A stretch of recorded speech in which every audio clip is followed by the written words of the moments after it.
کون سا ڈکٹیٹر ہے جو اپنے ملک کی رعایا سے ذاتی تعلق بھی رکھتا ہو؟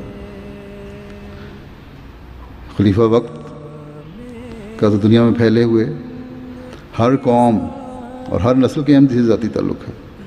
ان کے ذاتی خطوط آتے ہیں جن میں ان کے ذاتی معاملات کا ذکر ہوتا ہے. ان روزانہ کے خطوط کو ہی اگر دیکھیں تو دنیا والوں کے لیے ایک یہ ناقابل یقین بات ہے. یہ خلافت ہی ہے جو دنیا میں رہنے والوں بسنے والے رہنے والے ہر احمدی کی تکلیف پر توجہ دیتی ہے. ان کے لیے خلیفہ وقت دعا کرتا ہے.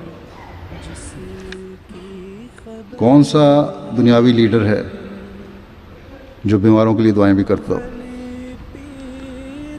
کون سا لیڈر ہے جو بچیوں کے اپنی قوم کے بچیوں کے رشتوں کے لیے بے چین اور ان کے لیے دعا کرتا ہو؟ کون سا لیڈر ہے جس کو فکر ہو بچوں کی تعلیم کی؟